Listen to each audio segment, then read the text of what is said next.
ఆసిఫాబాద్ లో నూతన రేషన్ కార్డుల పంపిణీ కార్యక్రమం ఉద్రిక్తంగా మారింది. ప్రభుత్వ పథకాల విషయంలో BRS MLA Kova Lakshmi, Congress Asifabad in charge Shyam Nayak మధ్య మాటల యుద్ధం నెలకొంది. ఇద్దరి మధ్య మాటా పెరగడంతో కోవా లక్ష్మి ఆగ్రహంతో ఊగిపోయారు. శ్యామ్ నాయక్ పై వాటర్ బాటిల్ విసిరికొట్టారు. శ్యామ్ నాయక్ పై దాడి చేయడంపై కాంగ్రెస్ శ్రేణులు ఎమ్మెల్యేపై సీరియస్ అయ్యారు. మరోవైపు శ్యామ్ నాయక్ కోవా లక్ష్మిని అవమానించారంటూ బీఆర్ఎస్ నేతలు ఆరోపిస్తున్నారు.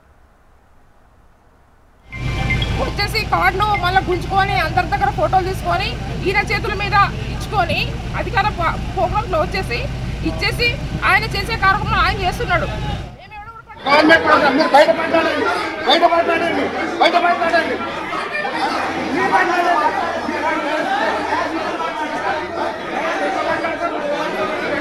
అందరి దగ్గర ఫోటోలు తీసుకొని ఈయన చేతుల మీద ఇచ్చుకొని అధికార ప్రోగ్రాంలో వచ్చేసి ఇచ్చేసి ఆయన చేసే కార్యక్రమం ఆయన చేస్తున్నాడు.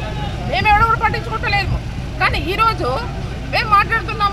ఆ రోజు ఏవైతే మేనిఫెస్టోలో చెప్పారు, ఇప్పుడు అధికారులతో ఏం చెప్పిస్తున్నారు? జేసీ గారు ఏమన్నా గత ప్రభుత్వం ఇవ్వలేదు,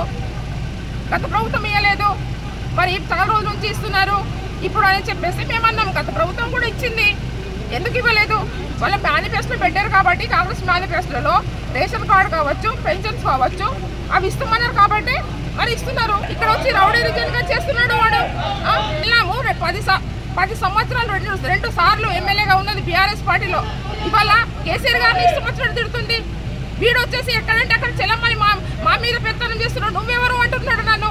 ఒక ఎమ్మెల్యేని పట్టుకొని నువ్వెవడు ఇక్కడ ఇవ్వడానికంటే మరి ఏంటిది అన్నట్టు చెప్పండి.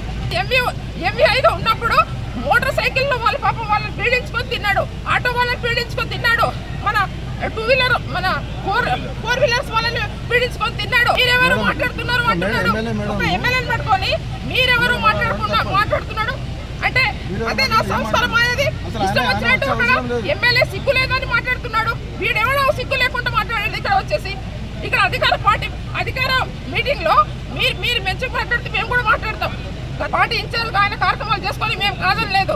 కానీ ఇంకోసారి మాత్రం మా జోలికి వస్తే మాత్రం ఖబర్దార్. ఒక ఆదివాసీ మహిళ మీద ఇవాళ దాడి చేయడానికి పట్టుకొస్తాడా?